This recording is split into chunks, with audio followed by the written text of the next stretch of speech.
자, 그러면 오늘 다락방 강화가 죄송해요. 11번째 같은데 그렇죠. 네, 제가 10번째라고 또 계속 머물고 싶어서 그랬나 봐요. 다락방 강화 11번째 시간을 좀 가져보도록 하겠습니다. 자, 제가 12절부터 지금 읽어보도록 할게요. 왜냐하면은 지난주에 의, 죄, 심판에 대한 얘기를 말씀을 나눴고요. 12절에 이제 이 부분이 이제 등장하는데요. 내가 아직도 너희에게 이를 것이 많으나 지금은 너희가 감당치 못하리라. 이렇게 되어 있는데 이 말씀을 좀 풀어서 말씀드려야 될 것 같아요. 원문 잠깐 보여드리면 에티폴라 에코 레게인 휴민이에요. 나는 너희에게 여전히 많은 것을 말하는 나를 소유하고 있다. 그래서 이거를 문법의 뉘앙스에 따라서 거꾸로 번역을 하면은 너희는 나를 많은 것을 말하는 사람으로 알고 있다. 이렇게 번역을 하는 게 정확한 번역입니다. 그러면 이 의미를 어떻게 봐야 되냐면요. 제자들하고 예수님의 말씀의 차이를 좀 봐야 돼요. 예수님은 지금 그냥 결론적으로 말씀드리면 영의 본질에 대해서 얘기하고 계시는데 제자들은 그 말씀에 큰 관심이 없어요. 제자들이 지금 예루살렘에서 입성했던 그 뜻은 뭐냐 하면 예수를 당시에 탈무드에도 등장하는 랍비로 세우고 메시아로 세우는 거에만 목적이 달려 있습니다. 그리고 랍비로 칭송을 받기에 아주 합당한 구조를 다 가졌어요. 왜냐하면 끼워 맞추면 다윗의 자손은 되는 거고요. 출신 성분이 나사렛이지만 그거는 그냥 신분 세탁하면 되는 거고요. 무엇보다 당시의 랍비의 조건은 병자 치료에 있습니다. 당시의 랍비들은 병자를 치유했었어요. 그러니까 예수님도 병자를 치유했으니까 제자들이 볼 때에는 유대인들의 메시아가 딱 맞는 거예요. 거기다가 강력한 카리스마까지 지니고 있기 때문에 제자들이 볼 때에는 예수를 유대인의 메시아로 모시기에 아주 적합하다. 그렇기 때문에 예루살렘 성에 왔을 때 호산나 찬송하리로다 뭐 그렇게 종려나무 가지를 흔드는 모습을 보였죠. 그런데 예수님이 그 제자들의 마음을 간파하고 하신 말씀이 바로 12절의 말씀이에요. 한글 번역과는 차이가 있습니다. 내가 아직도 너희에게 이를 것이 많으라. 이 주어가 내가 아직도 너희에게 이를 것이 많다고 얘기하면 그런데 내가 이를 거는 상당히 많은데 너희들은 감당을 못할 거다라는 뉘앙스잖아요. 근데 그게 아니라요. 너희는 여전히 나를 많은 것을 얘기하고 많은 것을 줄 수 있는 사람으로 생각하고 있다라는 뜻을 묵상해야 된다는 거죠. 그러니까 제자들이 당시에 예수 그리스도를 현상의 왕, 현상의 메시아로 모시고 있고 생각하고 있다는 것을 드러내는 거예요. 그러면 이 드러내는 게 제자들만이냐? 결코 아닙니다. 안타깝지만 저와 여러분의 내면 안에 예수 그리스도를 우상으로 생각하고 있는 게 명백히 있다는 거죠. 그걸 들춰내는 게 바로 복음입니다. 그래서 저와 여러분도 힘들고 안타깝지만 그거를 고백을 해야 되는 거죠. 여전히 나는 예수 그리스도를 많은 것을 말하는 것으로. 그리고 또 하나 볼게요. 이 폴라라는 이 부사예요. 많은 것. 이 많다라는 뜻의 본질은 어디에 있냐면은 기대가 있습니다. 그러니까 예수 그리스도가 나에게 육의 충족을 많은 것을 채워줄 수 있는 분, 육의 혼의 만족을 채워줄 수 있는 분으로 예수 그리스도를 상상하고 디자인하고 기도하고 예배한다는 것이죠. 그게 많은 것이에요. 그러니까 너희는 여전히 많은 것을 말하는 나를 소유하고 있다는 것은 본질의 예수 그리스도를 소유하지 않고 예수 그리스도가 볼 때 아주 허탄하고 허망한 예수를 섬기고 있다는 것을 다시 한번 뼈아프게 이제 지적하고 있는 거죠. 이 부분이 12절 전반부의 말씀이라고 할 수 있고요. 그 다음에 이게 한글 번역 뉘앙스하고 너무 차이가 커서 좀 제가 대비해서 말씀드리고 싶은 게 우 디나스테 그 다음에 바티스 제인 아르티예요. 이게 어떻게 풀리냐 하면은 12절에 지금은 너희가 감당하지 못할 것이다. 그런데 이걸 잘 풀어드릴게요. 풀어드리고 싶은 게 뭐냐 하면 한글 번역 뉘앙스는 이거죠. 나는 여전히 너희한테 말할 게 많은데 지금 너희의 수준으로는 감당을 못해. 이런 뜻이잖아요. 그런데 본래 뉘앙스와 본질적 뜻은 그게 아니라 지금 너희들은 그거를 감당하려고 하면 할수록 어떠한 능력도 생성되지 않는다라는 것을 깨달아야 한다는 얘기예요. 그러면 이게 무슨 뜻이냐면은 나는 너희들은 나를 많은 거를 얘기하는 그리고 너희들의 기대를 충족하는 예수를 알고 있다는 거예요. 그런데 그 예수에 대해서 제자들은 내가 그만큼 하나님의 아들인 메시아를 섬기려면 내가 그만큼 책임을 다해야 된다고 생각한다는 거예요. 이게 아주 미묘한 책임감이에요. 이 감당이라는 게 바티스제인데 나의 목, 내가 감당해야 될 책임감, 바로 이겁니다.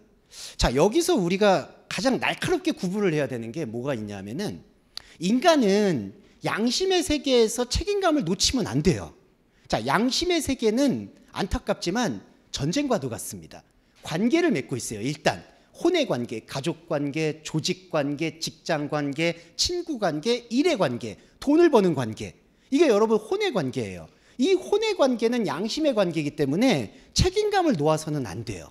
책임감을 붙잡아야 됩니다. 하지만 말씀의 세계에 들어왔을 때에는 이 책임감이 참으로 안타깝게도 선악과가 되는 경우가 허다해요.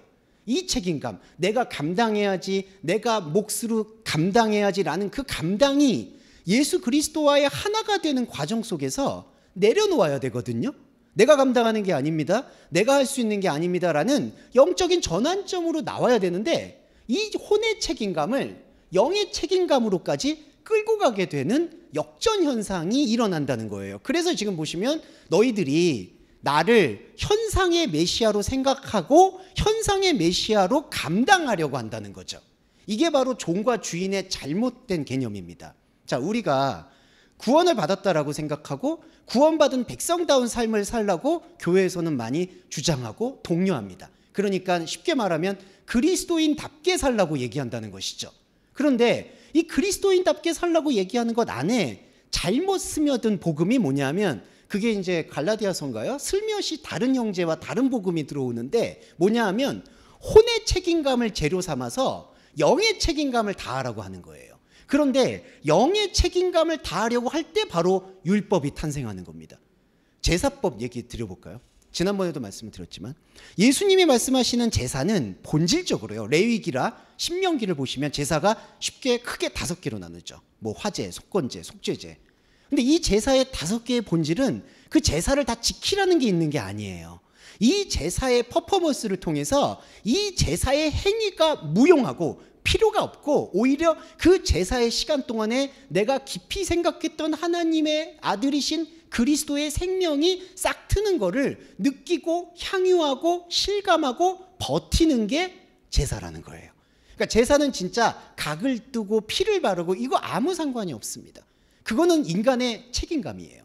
그런데 하나님의 주시는 복음과 인간이 받아들이는 혼의 책임감이 이게 상충이 되다 보니까 우리 인간은 영의 생명도 혼의 책임감으로 받아들이려고 한다는 거예요. 그리고 가장 죄송한데 사악한 것은 교회에서 그 양심의 아킬레스건을 찌른다는 겁니다. 너가 너 죄를 이렇게 1만 달란트가 넘는 죄를 사함을 받았는데 너가 어떻게 하나님의 자녀로서 가만히 있을 수 있느냐? 사명을 감당해라, 순교를 해라, 선교를 해라. 이게 왜 사악하냐면요, 영은 책임감의 영역이 아니에요. 여러분, 우리가 하나님을 어떻게 믿습니까? 우리의 영이 어떻게 하나님을 고백합니까? 하나님의 말씀이 들어와서 그 말씀이 우리 안에서 말할 수 없는 탄식으로 나타나는 게 믿음이에요. 우리가 믿을 수 있는 영역이 아니에요. 우리 안으로 압도돼서 찾아와서 우리를 대신해서 그분의 생명 견인이 일어나는 것, 우리는 단지 그거를 바라보고 아멘으로 화답하는 것, 그 이상도 이하도 없어요. 그게 영의 생명이고 영의 영역입니다. 그런데 그 영의 영역을 가지고 우리의 혼의 건강한 양심을 자극한다는 겁니다. 네. 자, 제가 왜 혼의 건강한 양심이라고 했느냐? 우리의 삶은, 다시 말씀드려서, 혼의 삶이에요. 혼의 삶은 여러분들이 감당하셔야 되는 거예요. 여러분들이 갖고 있는 위치, 여러분들이 갖고 있는 상황, 때로는 힘들고, 때로는 어렵고, 때로는 포기하고 싶어도 여러분들의 인생의 몫이고 인생의 무게는 여러분들이 바티스제이, 감당을 하는 거예요. 그런데 여러분, 혼의 것을 감당하는 것을 재료로 삼아서 영의 것도 감당을 한다. 이거는 뭐죠? 철저한 행위 구원이 되는 겁니다. 그러니까 내가 그냥 혼의 것으로 내가 감당했듯이 예수 그리스도의 은혜도 내가 혼의 책임감으로 감당하겠다라는 이 자세, 그리고 그걸 감당을 못할 때 회개하고 기도하고 헌금하고 예배하고 자신한테서 눈물을 쏟는 이 안타까움을 우리가 결별할 필요가 있다는 거죠. 그래서 이 12절 말씀의 중요도는, 지금 너희가 그걸 감당하려고 한다면, 그러니까 잘못된 우상의 예수를 받아들이고 감당하려고 하는 그 책임감에서는 어떠한 능력도 생성되지 않는다는 건데, 또 하나 말씀드리면 여기서부터 또 어려운 부분이 있는 게, 능력이 나와요. 이게 무슨 뜻이냐면요, 혼의 능력이 나옵니다. 이게 참 아이러니하죠. 이게 무슨 뜻이냐, 자, 감당하려고 해요, 자기가. 그리고 예수님, 내가 그리스도인답게 살려고 합니다. 그러면 혼의 초자연성이 일어나는 경우가 간혹 있어요. 우리가 고린도전서를 보면은 방언을 하죠, 방언 통역을 하죠, 예언을 하죠. 이 모든 은사들에 대해서 바울이 부정하지 않았어요. 자, 여기서 오해하지 말고 들으셔야 되는 게, 부정하지 않았다는 것과, 그러니까 그런 현상이 나타날 수도 있다고 얘기한 것과, 그게 하나님의 능력이라는 것과는 전혀 정비례하지 않습니다. 왜냐하면은 우리가 이제 다른 종교에서도 방언의 은사는 분명히 존재하고요, 다른 종교에서도 예언은 있습니다. 흔히 우리가 샤머니즘이라고 얘기하는 무속인들은 어떻게 보면은 그 기독교 개신교 목회자보다 미래의 것을 더 잘 맞추고 오히려 살굿이라고 해서 귀신을 죽이기도 해요. 네, 대단하죠? 네, 살굿 해원굿, 귀신을 달래기도 하고 죽이기도 하고 다 합니다. 네, 개신교 목회자가 그걸 따라갈 때 매우 힘들죠. 네, 왜냐하면 은사도 많지 않을 뿐더러. 자, 그래서 바울도 고린도 교회가 그 당시에 항구 도시이기 때문에 그런 여러 가지 샤머니즘이나 다른 종교적인 은사들이 넘치는 거예요. 그런데 그때 당시에도 헷갈리는 게, 근데 나는 근데 우상의 이름으로 하지 않고 예수의 이름으로 기도하기 때문에 내가 하는 방언과 내가 하는 은사와 내가 하는 신비는 다르지 않을까? 저 종교는 저등한 종교고 우리 종교는 왕 중의 왕이신 하나님을 섬기기 때문에 이 은사는 다르지 않을까라는 기대를 품고 있다는 거죠. 그래서 바울은 그 은사들이나 현상이 다 나타날 수 있다고 얘기해요. 방언을 통역할 수도 있고 미래를 맞출 수도 있고, 실제로 우리 7, 80년대, 90년대 한국교회처럼 이렇게 앉아있던 사람, 옛날 말로 중풍병인 사람들이 치료를 받는 겁니다. 그건 현상이에요. 그런데 그 현상이 지금 말하는 예수 그리스도의 본질의 말씀이 현상이 나타나는 본질의 능력이냐, 본질의 능력이 아니라는 거죠. 지금 얘기하신 게 그거예요. 너희들이 현상으로, 혼으로 그거를 감당하려면 하면 할수록 현상에서의, 혼에서의 능력과 은사는 나타날 것인데, 그 능력은 하나님의 능력과 아무 상관이 없을 뿐더러 더 깊이 들어가면 상관이 없는 그 능력이 오히려 영의 말씀을 보는 너의 눈과 가능성을 가리게 할 거라는 거예요. 그러니까 제가 현상적인 어떤 은사나 행위들에 대해서 비판할 생각은 전혀 없습니다. 그거는 때로는 우리의 삶에서 하나님께서 정말 복음이 어렵고 힘들 때 들어오셔서 개입하시기도 해요. 제가 아까 8, 90년대의 복음에 대해서 말씀을 드릴 때도 예수 그리스도의 사역도 처음에는 아프고 힘든 사람들의 치유에 집중되어 있으니까요. 부정할 필요 없어요. 하지만 중요한 거는 우리가 말씀 인식이 필요하다는 거죠. 이 능력과 하나님이 생각하시는 능력과는 다르다. 그래서 12절을 정리해 보면, 너희에게 잃을 것이 많다는 게 아니라 너희들은 나를 많은 거를 줄 수 있는 예수로 생각하고 있다. 여전히 앞으로도 그럴 것이다. 이걸 떨쳐내지 않으면 안 된다라는 얘기를 하신 거고, 그리고 또 하나, 그런데 너희가 혼의 능력으로 우상의 예수를 섬기려고 양심을 동원해서 혼의 어떤 행위로 감당하려면 하면 할수록 영의 능력은 너희들에게서 완전히 소멸되고 말 것이다. 이거를 설명하는 게 12절의 말씀이라고 보시면 되겠습니다. 자, 이 부분을 좀 설명을 드렸고요. 한 구절이 조금 길었는데 조금 더 들어가 볼게요. 12절에 13절에 그러하나 진리의 성령이 오시면 그가 너희를 모든 진리 가운데로 인도하시리니, 이렇게 얘기해요. 그거 좀 말씀드릴게요. 자, 먼저는 이거예요. 13절에 이렇게 표현됩니다. 호탄 데 엘데 에케이노스라서 보혜사가 오고 있는 그때, 그러니까 이거는 13절의 한글 번역은 그러하나 진리의 성령이 오시면인데, 그게 아니라요, 보혜사가 오고 있는 그때는 진리의 영의 때다, 이렇게 인식하셔야 돼요. 보혜사가 오고 있는 때는 진리의 영의 때. 자, 진리의 영의 때라는 건 뭐냐면, 지난번에 말씀을 드렸지만 영은 진리고 뭐고 없어요. 그냥 영은 푸뉴마, 영이에요. 그런데 이게 왜 진리냐, 지난주에도 말씀드렸지만 우리가 덧씌워져 있는 비늘이 벗겨지기 때문에 진리의 영이라고 하는 거예요. 진리라는 뜻은 비늘을 벗긴다는 뜻입니다. 감춰진 것을 폭로한다는 뜻이에요. 그래서 지난번에도 말씀드렸지만 이때 혼의 아픔이 일어나요. 우리가 사실은 감추고 싶은 게 엄청 많거든요. 그러니까 혼적인 삶에서도 감추고 싶은 게 있겠지만 하나님의 영의 생명을 마주하고 싶어 하지 않는 저항, 그걸 이제 저항 기제라고 하는데 그냥 밀어내고 싶은 거예요. 그 말씀은 복잡하고 어렵고 그냥 심심하고 뭔가 능력이 없으니까 덮어버리고 안 들으려고 하는 거예요. 그리고 나의 삶에 직접적으로 유익이 안 오니까 이건 안 보려고 해요. 그게 바로 저항 기제라고 해요. 진리는 그 저항을 완전히 압도하고 하나님의 생명을, 실체를 그냥 드러내는 겁니다. 그래서 죄송한데 우리 혼의 차원에서 이건 폭력이에요, 솔직히. 그러니까 하나님의 진리와 사랑은 냉정히 말씀드려서 우리의 세계에서 폭력이에요. 왜 그럴까요? 우리는 잘 지냈잖아요. 그냥 이렇게 안온하게, 그냥 잘 꾸미고, 이게 나무도 세우고 집도 세우고 가족도 있고 사람도 만나고 때때로 술 한잔하면서 풀고, 야 이게 인생이야 이렇게 얘기하잖아요. 근데 진리는 안 그래요. 진리는 정신 차리란 얘기예요. 거기는 너가 아무것도 아니란 얘기예요, 솔직히. 그러니까 신기루란 얘기예요. 우리 인간은요, 거기에 대한 여러 가지 희노애락이나 기쁨을 느끼실 수도 있겠지만 그거를 잠시라는 생각을 한시라도 놓치면 안 됩니다. 죄송하지만 여러분들이 느꼈던 희열과 황홀은 그리스도의 영적 세계가 일어날 때 그 영적 감각에 복원되는 거에 비해서 아무 비교할 수 있는 차원이 아닌 거예요. 이거를 여러분 감각적으로 허무하게 느끼라고 하는 말씀이 아니에요. 그냥 원리적으로 인식을 하시라는 거예요. 그러니까 기쁨을 그냥 기쁨으로 느끼시라는 거예요. 슬픔을 그냥 슬픔으로 느끼시라는 거예요. 그게 바로 진리를 받아들이는 그리스도인의 태도입니다. 제가 왜 폭력이라고 말씀드리냐, 이 진리가 그렇게 간단한 문제가 아니라서 그래요.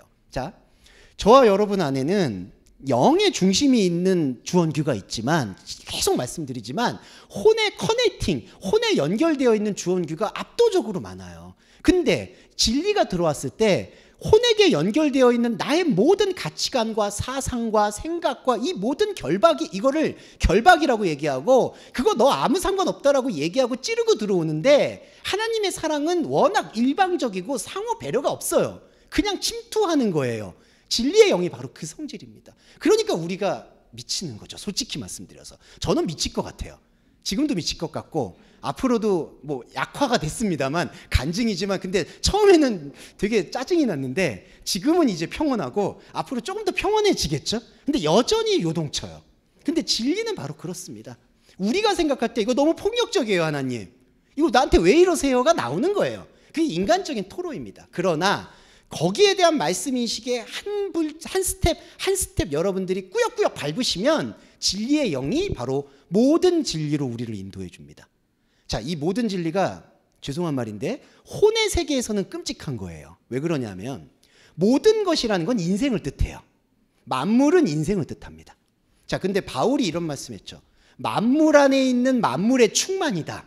자, 요거 인식할게요. 제가 장구절은 잘 기억을 못하지만 여러분들의 머릿속에 있으실 거예요. 만물 안에 있는 만물의 충만. 자, 첫 번째 만물은 우리 인생이에요. 우리한테 주어져 있는 몫이에요. 근데 만물 안에 만물이 있다고 해요. 이게 뭘까요? 만물 안에 있는 만물이 내 안에 있는 영적 자리, 복음이에요. 만물 안에 있는 만물이 충만하다. 충만은 뭐죠? 흘러 넘치는 거예요. 그러니까 우리는 인생으로 시작했다가 그리스도인은 인생 안에 있는 그리스도를 만나요. 그래서 그리스도가 흘러보내는, 그리스도가 넘쳐보내는 생명의 말씀으로 원래 나의 겉사람이었던 만물이 기름 부음을 받는 거예요.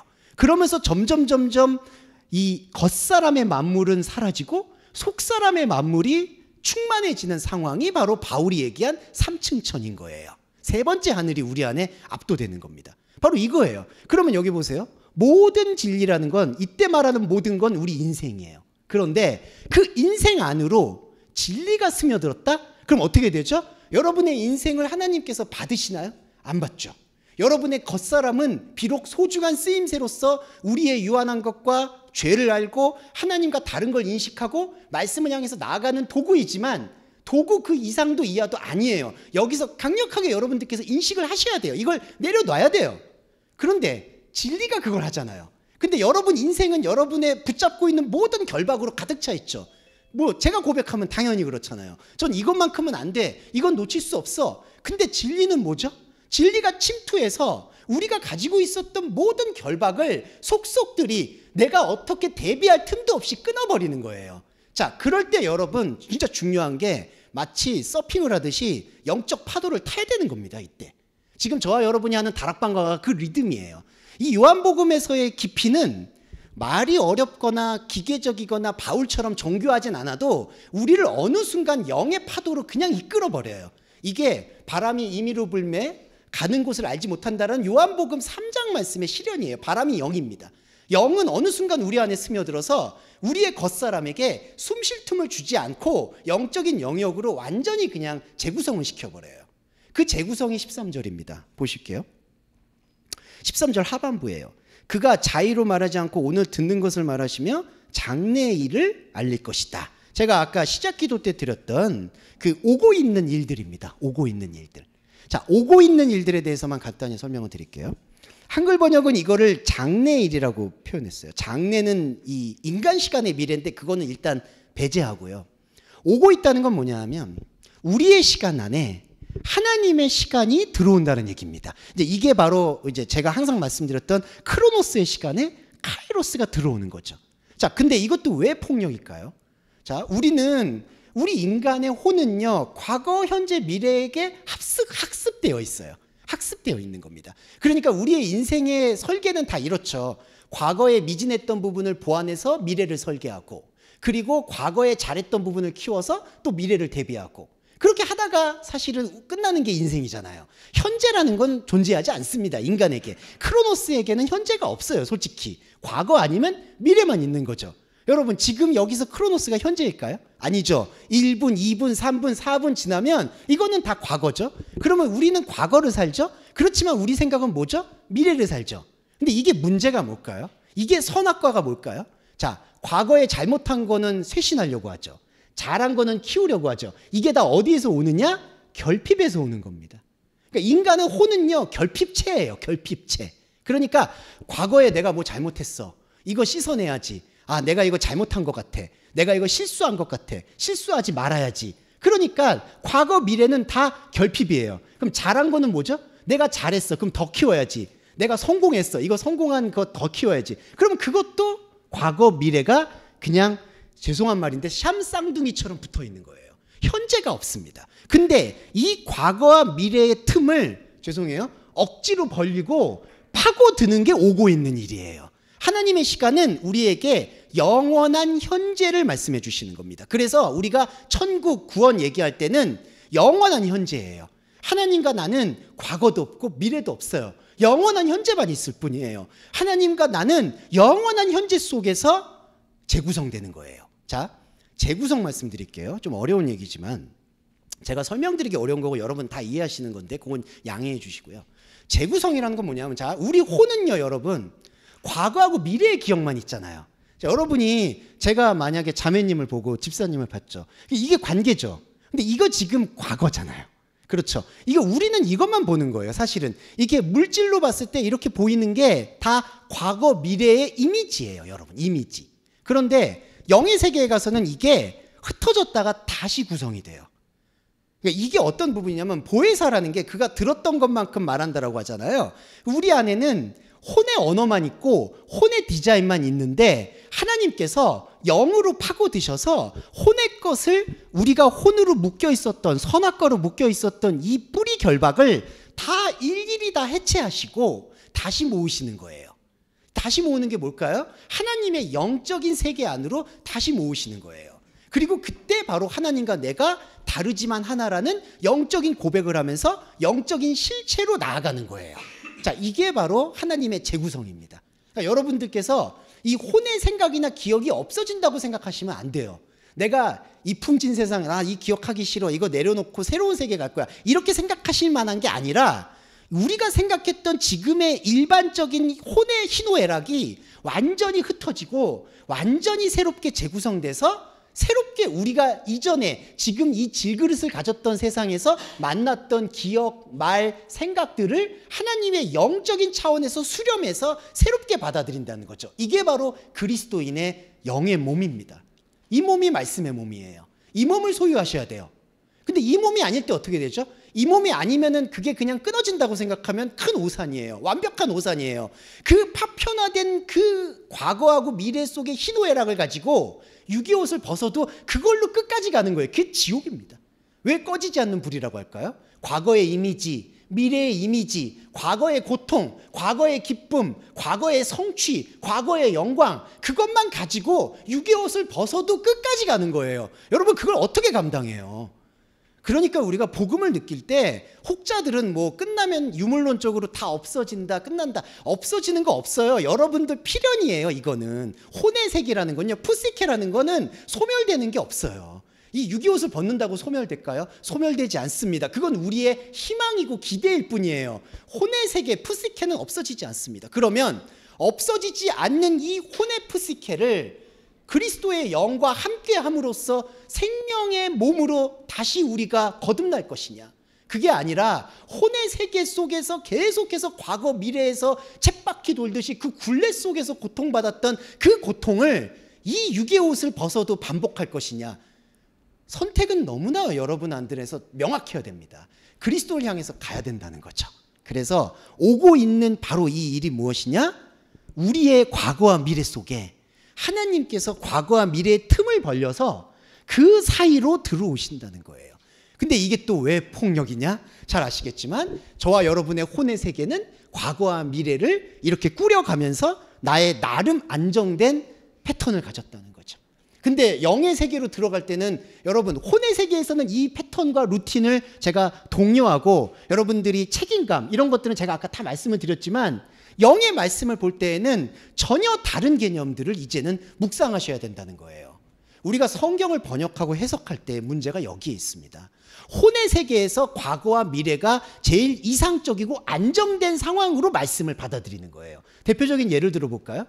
진리가 너희를 자유케 하리라, 이렇게 얘기하죠. 자, 우리가 듣는 혼의 자유는 뭘까요? 억압되어 있는 것으로부터 해방되고 내 문제로부터 결박이 나오고 내가 지금 현실에 있는 관계로부터 풀어지는 거를 자유라고 입력을 해버려요, 여러분. 그리고 서로 평안해라, 이렇게 하죠. 평안을 뭘로 볼까요?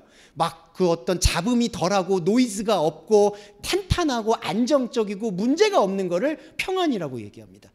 보혜사, 위로는 또 뭘까요? 나를 옆에서 공감해주고 위로해주는 거를 위로라고 말해요. 하지만 그런 모든 것들은 여러분의 양심 체계에서 감당하시고요. 복음을 들어올 때는 그렇게 해석하는 것들을 일단은 제로 베이스, 밑에서부터, 바닥에서부터 다시 읽어야 된다는 거예요. 그래서 제가 안타깝지만 하나님의 말씀은 우리에게 폭력이라는 말씀을 드리는 거예요.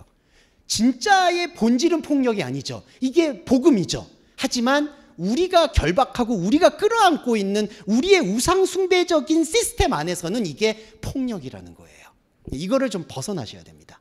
그래서 14절을 읽어볼게요. 14절하고 15절만 보고 잠깐 쉬었다 하실 텐데, 이게 또 어려워요. 제가 설명드리기 어려워서. 14절에 그가 내 영광을 나타내리니, 자, 보혜사가 예수의 영광을 나타냅니다. 근데 여기서 결론적인 걸 먼저 말씀드릴게요. 보혜사가 예수를 영광스럽게 하는 대상이 누구냐? 자, 그 집사님 안에 있는, 그러니까 자매님 안에 있는 그리스도예요. 그러니까 제 안에 있는 그리스도예요. 자, 보혜사는 말씀의 움직임이에요. 말씀의 움직임이 내 안에 있는 그리스도를 영광스럽게 합니다. 자, 근데 이 영광이 어떻게 될까요? 중요한 게 우리가 생각한 영광이 있죠. 혼의 영광. 아, 찬양 받으시옵소서, 영광 받으시옵소서. 우리가 디자인한 영광이 있죠. 그 영광이 아니에요. 여기 영광이라는 거는 내가 디자인한 영광을 산산조각을 내고 당신의 진리와 당신의 도그마, 당신의 생각을 드러낸다는 거예요. 보혜사는 우리들 안에 있는 그리스도를 영광스럽게 한다는 건 내가 기대하고 내가 구상했던 그 영광을 환하게 비춰준다는 얘기가 아닙니다. 원래 이 독사라는 영광이라는 뜻이 이렇게 빛나다 이거하고 아무 상관없어요. 독사라는 빛난다는 건, 이 영광이라는 단어는 바른 생각을 말해요. 진리를 말해요. 정확한 이치를 뜻해요. 그러니까 보혜사는 내 안에 있는 그리스도를 영광스럽게 한다는 겁니다. 그럼 이 영광스럽게는 우리의 기대가 다른 것이고 폭로되는 거죠. 자, 여기 볼게요. 보혜사는 나로부터 나온 것을, 여기 나는 지금 말씀하고 있는 예수예요. 나로부터 나온 걸 말할 것이고 이걸 다시 말한다. 자, 여기서 좀 중요한 걸 설명드릴게요. 에크투 에무예요. 보혜사 말씀은, 자, 우리가 움켜쥐고 있는 예수가 있죠. 자, 먼저 우리 안에는요, 두 예수, 두 그리스도라고 보시면 될 것 같아요. 하나님의 진리의 그리스도는 숨쉬고 있지만 그걸 보지 못하고 내 것을 소유하고 있는 그리스도 예수가 있어요. 이 예수, 이거 에크투 에모가 뭐죠? 출애굽입니다. 나온다는 거예요. 자, 보혜사는 너희들이 생각하고 있는 우상 예수에게 있는 생명의 진액을 뽑아낸다는 얘기예요. 그러니까 이게 되게 중요한 게 예수가 출처가 된다는 얘기가 아니라 이 우상의 예수로부터 출애굽한 것을 받을 거라는 얘기예요. 에크라는 용법에 대해서 이렇게 설명드릴 수 있겠습니다. 그러면 자, 정리해 볼게요. 14절에 한글 번역 볼게요. 그가 내 영광을 나타내리니 내 것을 가지고 너희에게 알린다. 내 것을 가지고가 아니라 우리들이 생각하는 우상의 것에서 끄집어내서 너희한테 다시 말해준다는 얘기입니다. 여기 아나 아판겔리예요. 너희에게 알리겠습니다. 이게 뭐냐면은 다시 말한다는 뜻이에요. 아나 안겔레이, 아나 레고스. 그럼 다시 이해해 볼까요?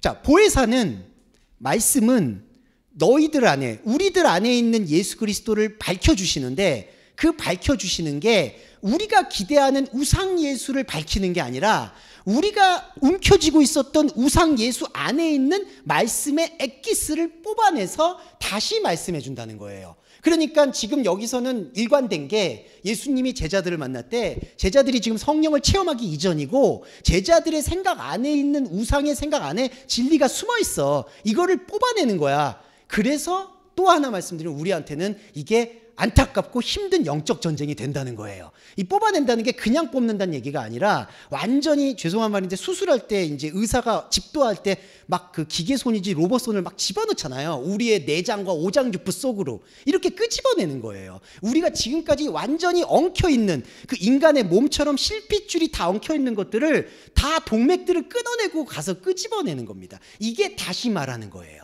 그래서 예수 그리스도가 아멘 아멘을 얘기하는 것도 자기의 진실성을 강조하려는 뜻이 아니라 우리가 가지고 있는 혼의 생각을 환기시켜서 혼의 생각을 깨고 영의 생각을 불어넣어 주는 게 다시 말한다라고 보실 수가 있겠죠. 이게 바로 14절의 말씀이고, 자 15절은 안타까움입니다. 안타까움이 뭐냐 하면 아버지에 있는 것은 내 것이다. 자 여기서 중요한 거는 아버지가 가지고 있는 모든 것은 내 것이다. 자 여기 결론적인 거 말씀드릴게요. 아버지가 소유하고 있는 모든 게 뭘까요? 인생인데요. 자 여기서 중요한 건 이때 아버지는 하나님 아버지를 얘기하는 게 아니라 우리가 소유하고 있는 아버지예요. 그러니까 너희들은 자 이 스토리를 이해하시면 자 너희들은 나를 여전히 아까 그랬죠. 말을 많이 하는 사람으로 알고 있다. 많이 한다는 게 우리가 생각한 아버지인 거예요. 자 예수를 메시아로 섬긴다는 게 뭐냐 하면은 예수를 메시아 진짜 엘로힘의 아들로 본다는 거예요. 그런데 엘로힘 자체가 왜곡돼 있는데 하나님 자체가 우리 안에서 왜곡돼 있으면 그 왜곡돼 있는 하나님 아들도 왜곡된 거예요. 자 여기 이 15절에 결정적인 게 아버지를 소유로 생각하는 이 자체, 아버지가 내 인생을 책임져 줄 거라는 그 자체, 이게 바로 아버지가 소유하고 있는 모든 것 인생이고 그게 너희들이 소유하고 있는 예수라는 거예요. 이게 참 안타깝지만 이 예수를 벗어나야 예수가 들어옵니다. 이 예수가 우리 안에 있는 예수가 붕괴가 돼야지 그리스도가 들어와요. 그래야지 우리 안에서 예수 그리스도가 완벽히 성취가 되는 겁니다.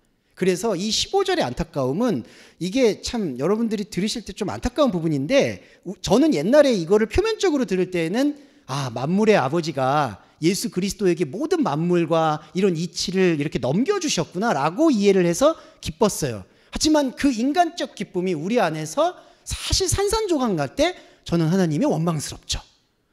당연하죠. 이게 왜 그러면 내가 지금까지 이렇게 잘 섬겨왔던 건 도대체 뭐가 되는 것이며, 그리고 저는 상당히 속물적이기 때문에 제가 그러면 지금까지 했던 노력과 헌금은 어떻게 되는 것인지, 네 이거는 정말 저한테는 심각했습니다. 제 딴에는 가난했기 때문에 뭐 지금도 가난을 많이 벗어난 건 아니지만 그 없는 돈에서 그 과부의 과부의 두랩돈을 바쳤거든요. 근데 말씀을 들으니까 아무것도 아니래요. 너무 막 분노하는 거예요. 그 분노의 대상이 하나님인 거예요. 도대체 나한테 왜 이러시는지 모르겠어요. 그런데 그것만 조금만 여러분 견디시면 이게 다 뒤집어지는구나. 다시 말하는 것도 재구성도 뒤집어지는 거라고 생각하시면 좋을 것 같아요. 자, 그리고 이제 좀 후반부에 제가 설명드릴 게 있기 때문에 제가 지금 시간이 길어졌지만 하나만 더 말씀드리고 쉬었다 할게요. 찰나의 시간에서 너희가 나를 보지 못하고 찰나의 시간에서 너희는 나를 볼 것이다. 내가 아버지를 향해 가고 있다. 이것만 설명을 드릴게요. 한글 번역은 이렇게 되어 있습니다. 조금 있으면 너희가 달을 보지 못하고 조금 있으면 나를 보리라. 이거에 대한 여러 해석 중에 대세가 되는 대부분의 해석은 좀 안타깝지만 그 십자가 부활을 생각하고 계시는 것 같아요. 그러니까 조금만 지나면은 나를 못 본다. 그거는 십자가의 죽음을 얘기한다. 또 조금 있으면 나를 본다. 부활을 얘기한다라고 보는데 이 말씀의 기록이요. 특히 요한복음은요. 아까 제가 현재를 말씀드렸듯이 지금 저와 여러분이 읽는 현재에 집중하는 말씀입니다. 그러니까 우리가 이 말씀 해석을 할 때 이렇게 날카롭게 파고들어야 될 지점이 뭐냐면 과거의 역사적인 것을 입증하기 위해서 이 말씀을 하셨다라는 게 강조가 되는 게 아니에요. 복음은 현재예요. 그래서 조금 있으면은 그때 당시에 십자가 못 박히셨다가 부활했다라는 그 역사적인 예언을 제자들에게 하는 말씀이 아니라는 거예요. 그러니까 이게 다른 생각인 거예요. 그러면 조금 있으면 나를 못 보고 조금 있으면 나를 본다. 이 얘기가 뭐냐? 두 가지가 반복되는 것 같은데 이게 바로 재구성입니다. 자, 찰나의 시간에서 너희가 나를 보지 못한다는 게 뭐냐? 자, 저와 여러분이 찰나의 시간은 미크로스 혹은 크로노스라고 표현해요. 우리의 시간입니다.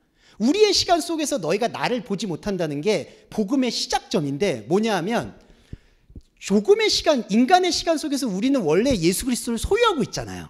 자, 저와 여러분도 혼으로 예수 그리스도를 소유하셨죠. 기도하셨죠.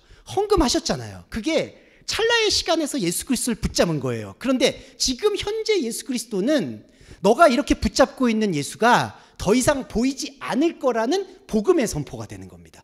그러니까 바울이 다메섹 도상 갈 때 눈이 한번 멀잖아요. 이게 뭐냐 하면 자기가 생각했던 유대인의 메시아가 참 메시아 그리스도가 아니라는 것을 일단 시작하는 시작점이에요. 이게 끊어지는 거예요. 그게 보지 못하는 거예요. 그래서 여러분 한 번 비늘이 여러분 안에 씌워지고 여러분 안에 안타깝지만 죽는 게 나와야 돼요. 이게 육신 죽음을 얘기하는 게 아니라 내가 지금까지 걸어왔던 모든 게 절멸, 끊어지는 경험이 보지 못하는 경험이에요. 그런데 보세요.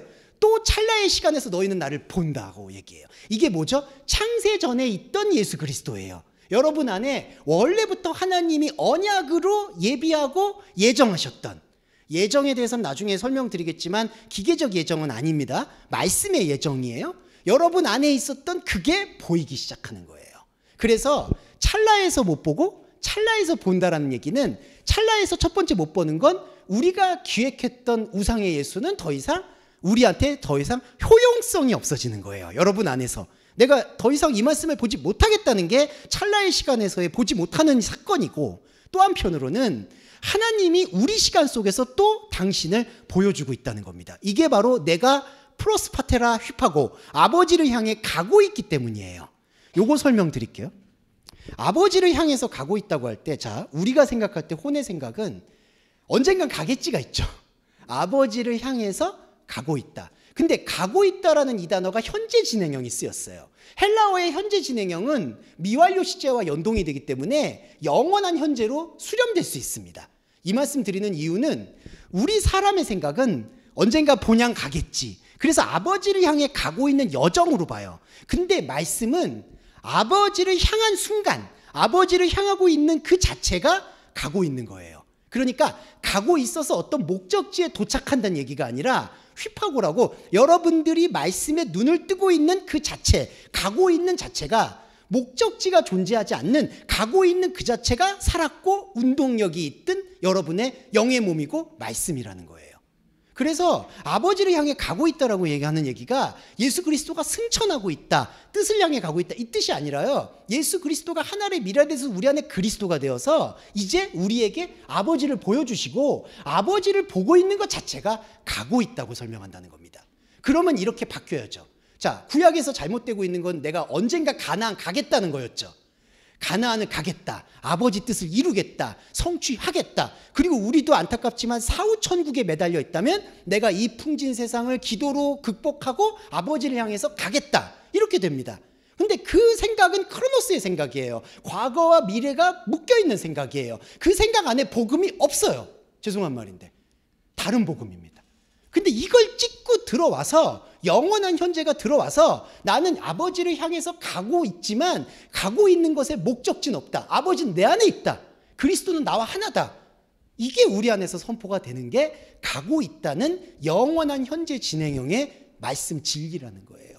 그래서 예수 그리스도가 내가 길이요 진리요 생명이라고 얘기한다는 거죠. 길이 아버지를 향해 목적지가 있는 길이 아니에요. 길은 그냥 길 그 자체예요. 예. 그래서 예수님이 나그네라고 얘기하시는 것도 머리 둘 곳이 없다는 것도 감정적인 표현이 아니라 우리들이 생각하는 목적지를 아예 거세시키기 위한 말씀의 활동이다. 이렇게 생각하시면 되겠습니다. 이제 17절에서는요. 뭐 물론 우리의 모습이에요. 우리의 모습인데 제자들이 서로 말해요. 이 서로 말하는 게 17절이 제자들이 서로 말하되, 그리고 18절이 무슨 말씀인지 알지 못하겠다. 19절이 내 말이 조금 있으면 보지 못하겠고 조금 있으면 서로 문의하느냐. 그러니까 이 17절과 19절 사이를 관통하는 거는 서로 얘기를 하는 건데, 중요한 거는 저희 교회 이름이 왜 동서 말씀교회냐면요.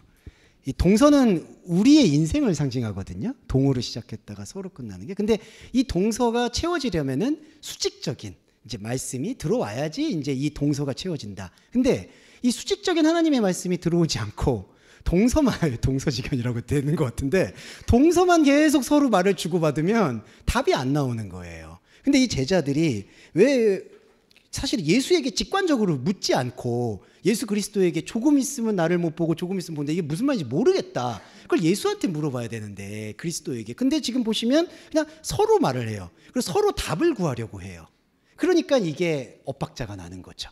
근데 우리도 마찬가지예요. 사실 안타깝지만 우리 안에서도 자꾸 하나님의 본질적인 생명은 뒤에 가 있고, 그냥 우리가 서로 나눠서 야 하나님이 이렇게 말했을 거야, 하나님이 이렇게 하실 거야, 설마 하나님이 이렇게 하겠어? 이런 식으로 자꾸 눈치고 넘어가는 것들이 이때 제자들의 모습입니다. 그리고 제자들이 제일 실망스러운 게요, 이렇게 하다가 예수님이 지금 여기서부터 조금 이제 이 어조가요 되게 격해지세요. 이제 짜증이 느껴집니다. 예수님의 말씀에 답답해지는 거야. 그랬더니 나중에 가면 16장 마지막에 요거 앞서서 좀 말씀드릴게요. 30절에 당신이 이제 사람의 물음을 기다리지 않고 하나님께서 나오심을 우리가 믿겠습니다. 이거 되게 좋은 신앙 고백처럼 보이지만 그게 아니라요, 그만 얘기하라는 뜻이에요. 더 이상 못 들어주겠다. 예수님 그냥 주무세요. 그랬더니 예수님이 이제는 너희가 믿느냐, 이게 긍정적인 말이 아니라 이걸 지금 믿음이라고 얘기한 거야? 그러면서 17장에 가면서 예수께서 이 말씀을 하시자마자 자리를 박차고 눈을 들어 하늘을 우러렀다. 그러니까 이런 거죠. 여러분들이 열심히 우리한테 설명하고 계셨는데 우리들이 못 들어. 그러니까 여러분들이 한 분이 갑자기 저 벽을 보고 오 예수님 이러는 상황이에요. 오 하나님. 그러니까 제자들이 지금 서로 말하는 거는 예수님의 본질의 말씀에 대해서 관심도 없고 듣지도 않으려고 하는 우리 안에 현 주소일 수도 있다. 요거에 대해서 좀 가슴 아프지만 받아들이시면 좋을 것 같고요. 20절에부터가 이제 중요한 부분인데요. 20절이 왜 중요하냐면은 이게 이제 제일 왜곡이 많이 돼 있어서 그래요. 근데 이거 좀 풀어드릴게요. 제가 잘 풀어드릴 수 있을지 모르겠는데 20절에 울고 애통하는 것이 세상의 기쁨이 될 것이며 너희의 슬픔이 기쁨 안에서 태어날 것이다로 됩니다. 자, 먼저 슬픔에 대한 설명 좀 드릴게요. 이 리페라는 단어는 여러 용도가 있는데 이 리페라는 고통과 슬픔이라는 이 헬라어가 가지고 있는 궁극적인 뜻은 죽음에 대한 기억입니다. 예, 그러니까 제가 여기 죽음의 애도라고 적어놨는데 끊어지는 것, 사라지는 것, 죽는 것에 대한 마지막 반응을 슬픔, 고통이라고 번역을 해요. 이게 리페입니다. 리페. 이걸 기억해 주시면 돼요. 그러니까 여러 가지 용도로 쓸 수도 있겠지만 지금 예수님께서 이 대목에서 딱 사용하는 거는 죽음의 기억이에요. 너희의 죽음의 기억이 기쁨 안에서 태어날 거라고 얘기합니다. 그래서 이 부분에 중요한 거는 20절에 너희의 기쁨이 한글 번역은 도리어 너희의 근심이 도리어 기쁨이 되리라고 되어 있는데 그게 아니라 너희의 죽음의 기억이 기쁨 안에서 태어난다고 얘기해야 돼요. 너희의 죽음의 기억.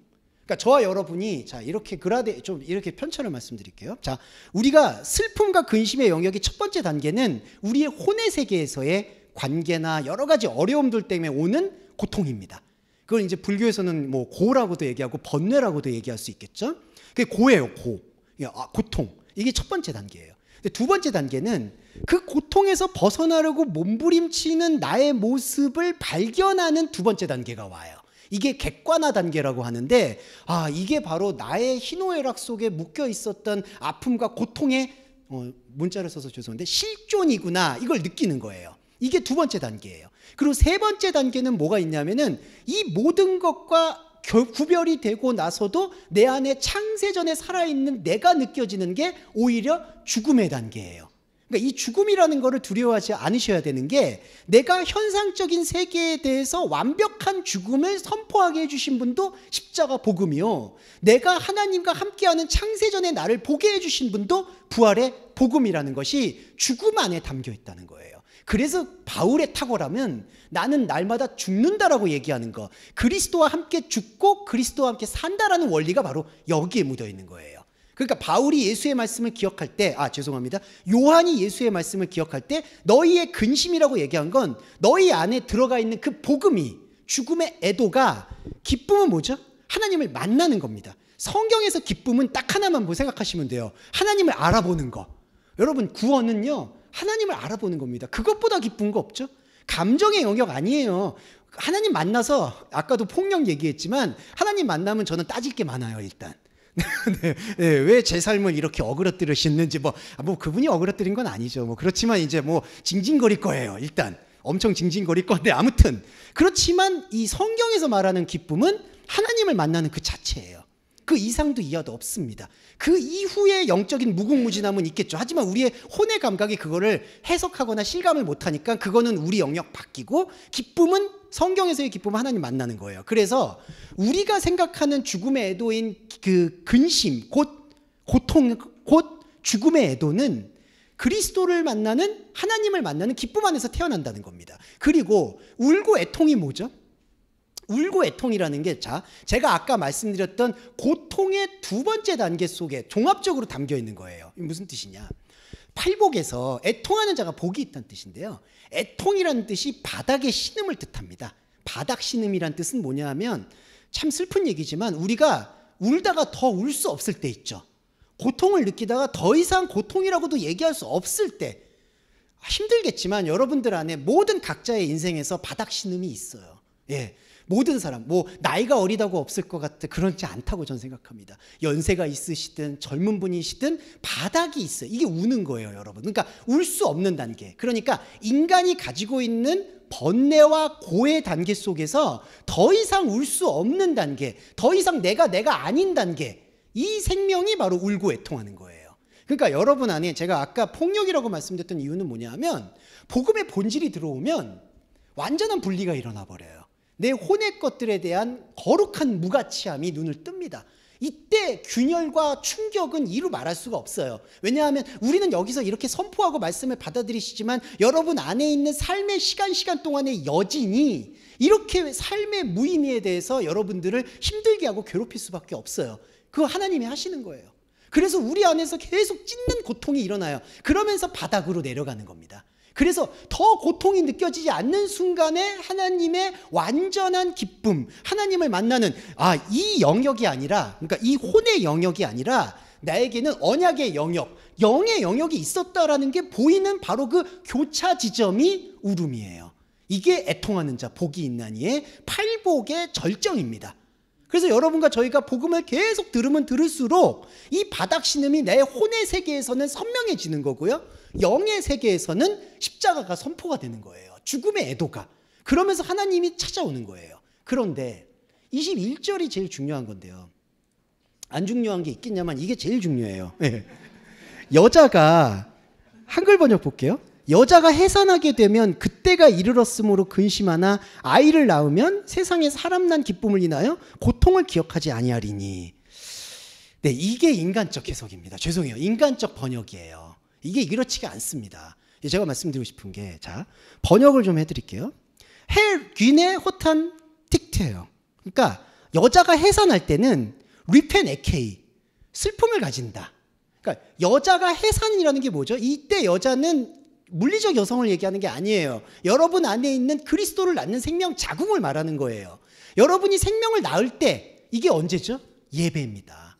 우리의 시간 속으로 하나님의 생각이 파고드는 때, 창세기에서 하와인 여자 안으로 아담인 남자가 들어가는 때, 부모를 떠나 아담이 하와와 한 몸이 된다라는 걸 직역을 하면은 하와 안으로 들어가는 때를 말하는 거예요. 좀 죄송하고 송구스러운 얘기지만 남녀 간에 결합이 되는 이 원리도, 이 몸의 원리도 하나님의 영의 세계의 흔적들로 보시면 돼요. 그래서 해산할 때는요, 바로 하나님의 말씀을 만나는 바로 지금 이때를 말해요. 그럼 이때 여러분들과 저희가 소유할 수 있는 복음의 딱 하나는 바로 리페, 죽음의 애도입니다.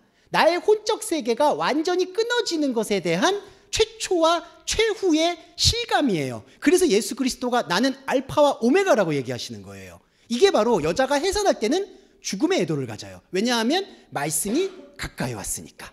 가까이 왔다는 것도 아까 말씀드렸죠. 가까이 왔다는 거는 이렇게 안 왔는데 오고 있다 이 뜻이 아니라 와 있는데 더 내 안에서 선명해진다는 뜻입니다. 그러니까 가까이 왔다는 건, 천국에 가까웠다는 건요, 하나님은 천국이 원래 있어요. 하나님 영역에서는. 근데 우리가 보지 못하고 있는 것들을 점점 더 선명하게 해주신다는 게 가까이 왔다는 뜻입니다. 그래서 여자가 해산할 때는 이런데, 자 반대로요, 한글 번역은 이거를 이렇게 하나로 이어버렸어요. 통으로.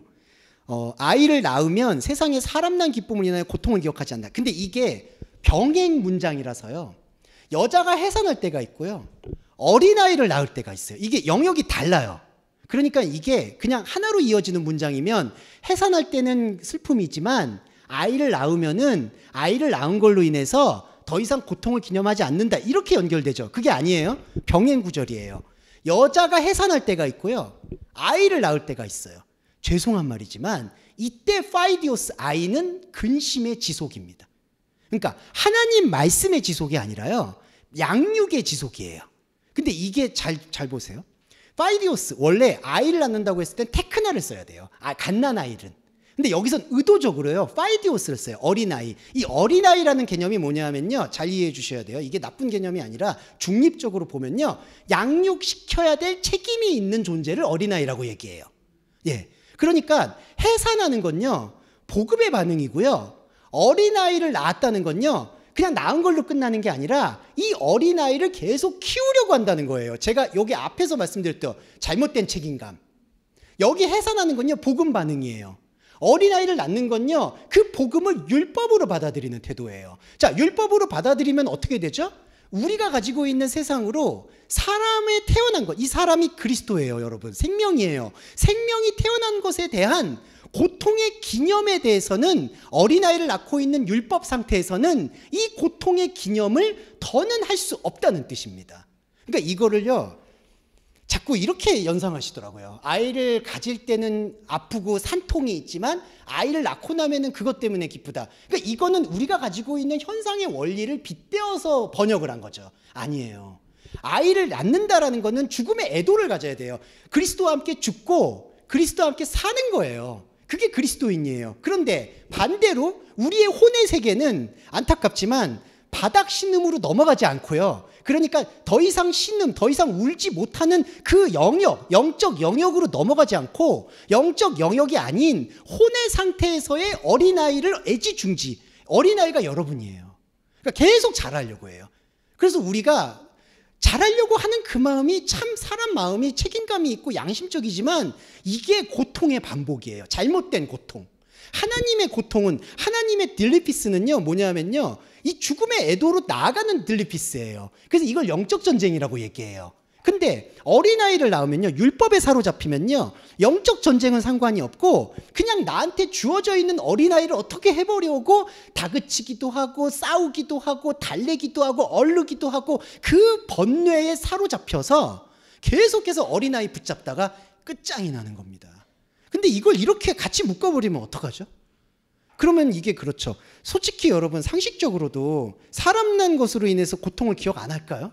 기억하죠. 왜 안 합니까? 그러니까 아이가 나면 기뻐서? 그거 아니잖아요, 여러분. 이게 왜 이 태도를 취하는지를 분명히 아셔야 돼요. 해산한다는 건요, 자, 이것만 말씀드릴게요.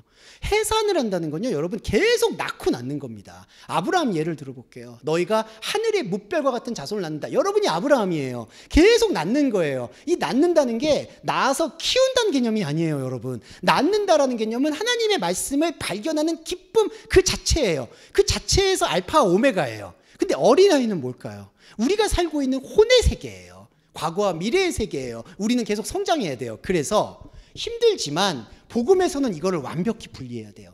어린아이를 낳을 때는 그냥 여기 원리라는 거예요. 어린아이를 낳는 너의 혼의 세계에서는 영적인 고통이나 영적인 그리스도에 대해서는 기억할 수가 없다는 것을 우리가 솔직하고 담담하게 받아들이셔야 된다는 거예요. 자, 정리해보면 해산할 때는 우리의 영적 자아고요.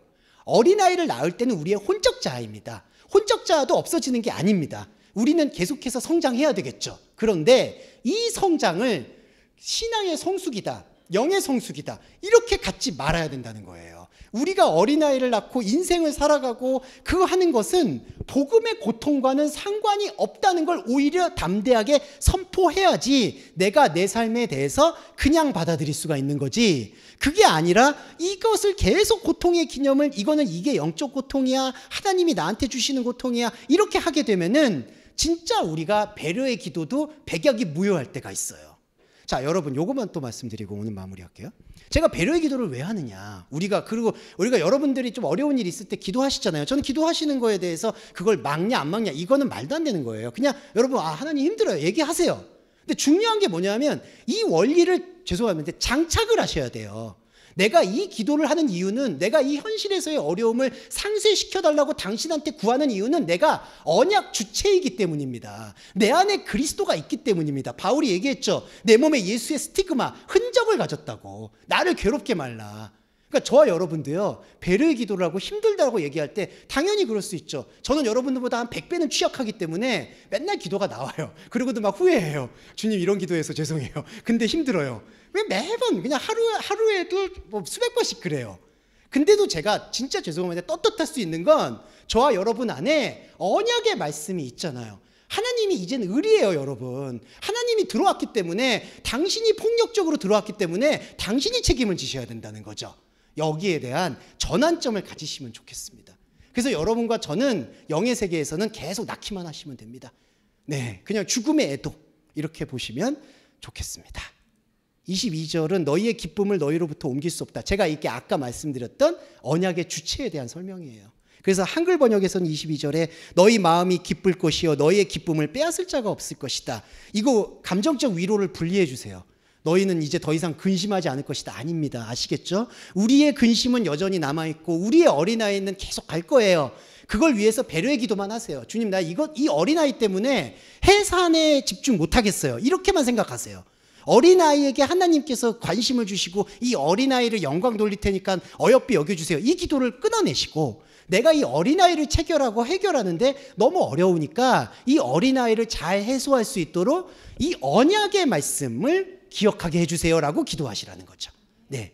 그래서 너희의 기쁨을 옮길 수가 없다는 이 얘기, 이 마음은 그리스도의 마음을 얘기하는 거고요. 그 기쁨을 옮길 수 없다는 건 영적인 자리는 이동되는 게 아니라는 아주 강력한 언약의 확신이라는 거예요. 이건 하나님의 약속입니다. 하나님이 여러분 안에 있는 창세전의 기쁨의 자리는 절대로 옮기지 않고 옮길 수도 없어요. 만약에 그게 옮긴다 그러면 우리가 이렇게 태어나거나 이런 물질 세계가 있지도 않아요. 하나님은 여러분 한 분을 위해서 만물을 창조하신 분이라는 거죠. 여러분 하나를 어떻게든지 당신과 관계를 맺고 싶어하는 그 일방적인 하나님의 사랑이 여러분을 잉태한 거고 여러분의 지금을 만물을 있게 하는 거예요. 이렇게만 기억을 해주시면 감사하겠습니다. 네, 자, 그 말씀 생각하면서 저희가 기도하고 주기도문을 마무리하겠습니다. 사랑해 주님 감사합니다. 어린아이를 낳고 있는 저도 있고 하나님의 진정한 십자가 고통을 기억하는 저도 있습니다. 사도 바울은 말했습니다. 오호라 공고한 몸이다. 이 몸에서 누가 나를 건져내려고 말했습니다. 주님, 우리가 이 기도를 드리는 이유는 예수 그리스도의 기쁨은 누구도 어떤 것도 빼앗을 수 없지만 우리가 가지고 있는 혼의 자리에서의 우리의 혼잡스러움과 혼란은 이루 말할 수 없기 때문입니다. 거룩하신 주님, 언약 주체로서 기도하고 고백하기는 우리 동서말씀교회 교회 여러분들이 현상의 어려움에서, 관계의 어려움에서, 경제적 어려움에서, 그리고 건강의 어려움에서 최소화될 수 있도록 배려해 주시기를 소원합니다. 이 소원은 구걸이 아닙니다. 당신의 말씀을 갖고 있고 당신의 말씀으로 눈뜬 그리스도의 주체들에 의한 약속의 고백입니다. 이 고백을 당신께서 받으실 수밖에 없다는 것을 믿음으로 또한 고백하며 주 예수 그리스도의 이름으로 감사하며 기도드립니다. 아멘.